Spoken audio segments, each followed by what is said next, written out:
I'm Janice, welcome to Shabalot. Today I feel like painting and I feel like experimenting with the paint. So what I chose to do is to paint some picture frames, and the reason why I want to paint the picture frames is because if I mess them up, it's not a big deal. It's not like it's a big beautiful vintage bureau that I'm going to destroy with my paint. They're just frames, and if they don't come out for whatever reason to my liking, then I can just start over again. So these are pretty simple frames. This one has a little bit of a edge to it, a little rolly edge to it. This one is very plain, very simple, so we'll be adding our own texture to this frame.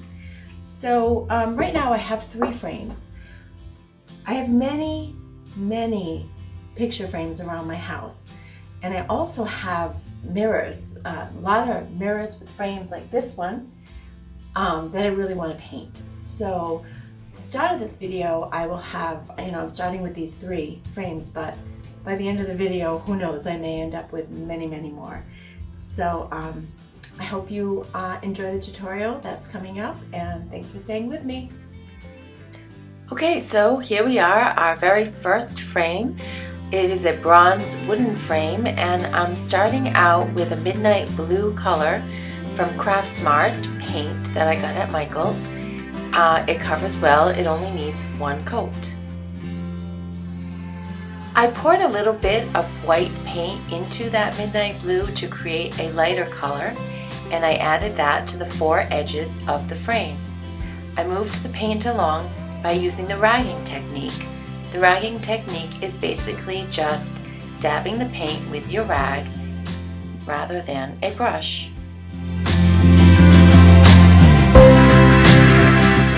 Now I'm adding a turquoise blue color, native turquoise, also from Craft Smart. I'm adding it with a dry brush and using a similar motion as the ragging technique.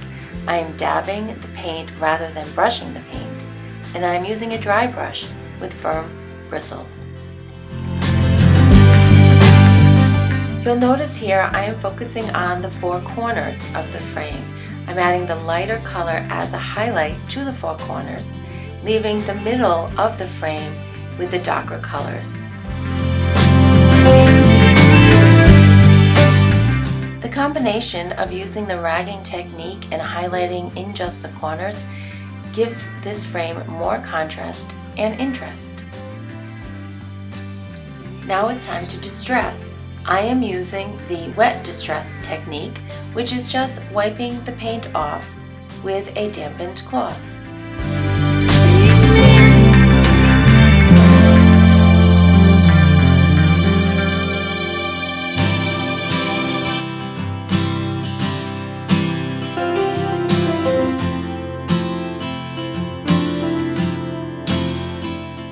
Now that all the paint is on, we're going to apply a clear wax for a protective finish.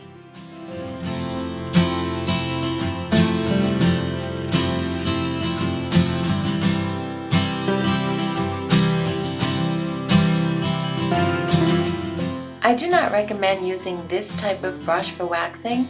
In the upcoming frames, I started to use a rounded brush. This worked out much better.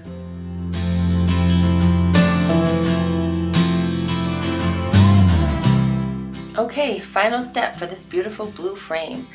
I am putting a gilding wax along that rolly inside edge of the frame.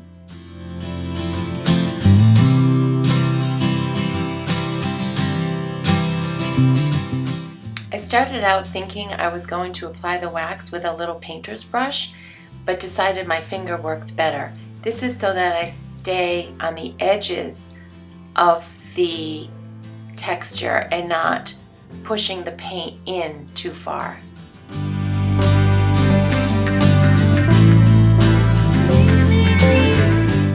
Okay, on to the second frame.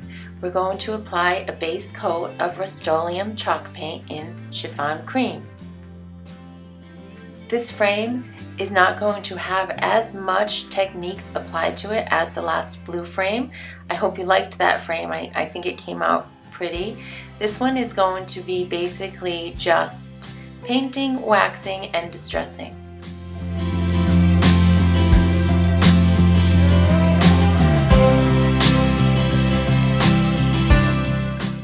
Now the application of the second coat.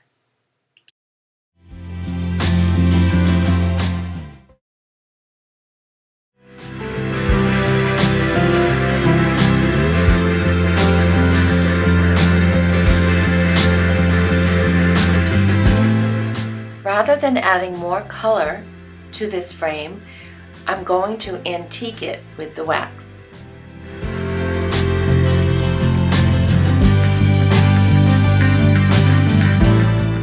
The first step is to apply the clear wax for a protective finish. It's also important to use a clear wax before antiquing because it can act as an eraser.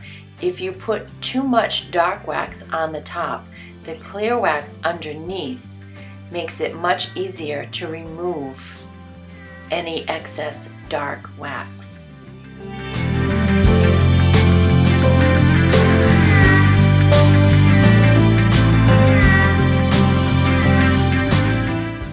I had some extra green paint on the brush that I chose for waxing. I decided to leave it because I thought it gave kind of a patina effect to the color. Now to add the dark wax to antique the frame.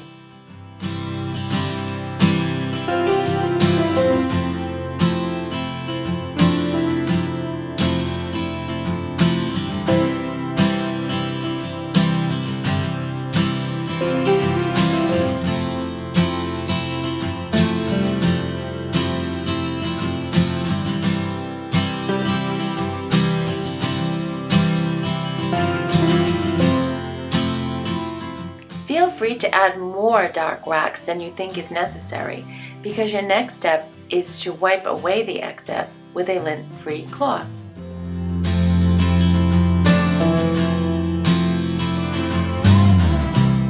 The final step to this antique looking frame is to add some distressing.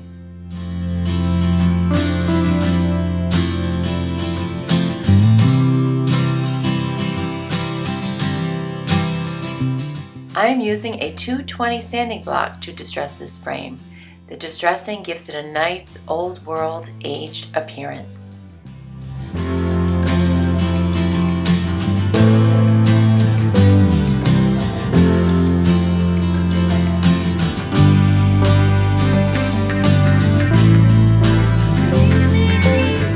Third frame, I am using Rust-Oleum chalk paint in Serenity Blue.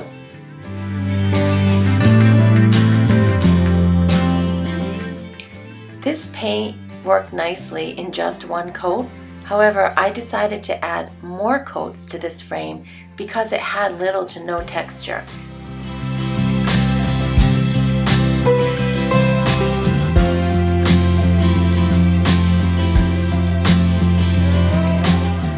Application of the second coat.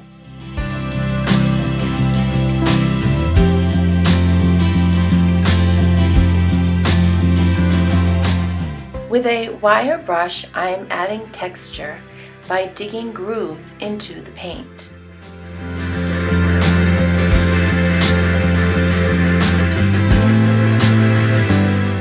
Now I am sanding with the same 220 grit sanding block.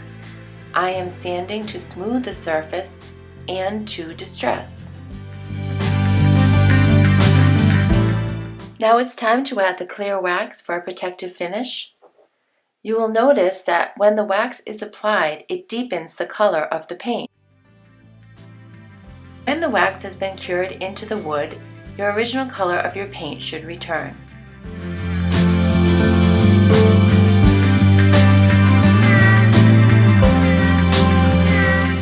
Don't forget to buff in the wax with your lint-free cloth. I added a dark wax just to give it a little bit more of an aged feel.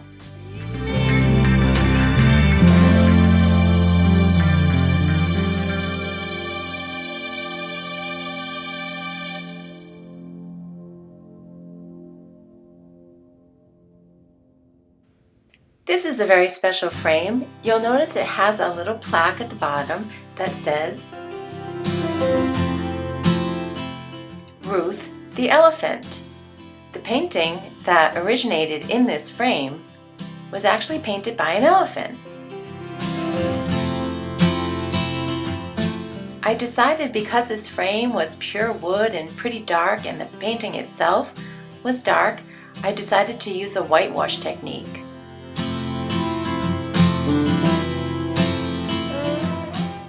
The whitewash effect is achieved by adding water to your paint.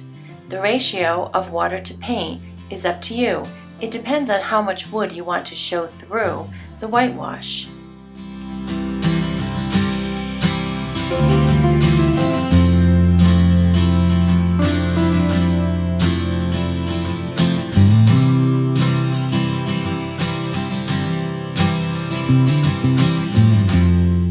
You then wipe off the paint with either a rag or, in this case, I used a paper towel, which worked fine.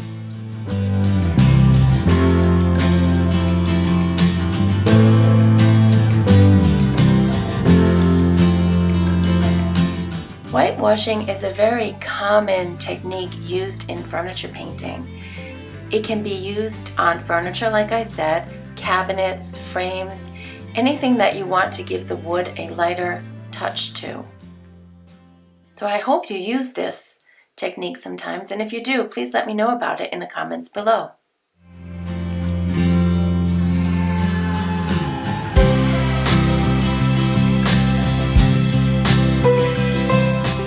Okay, so here you are. We are all done. 4 frames in less than 15 minutes. Not too shabby. Here we go. So here's the painting by the elephant and the beautiful ballerina.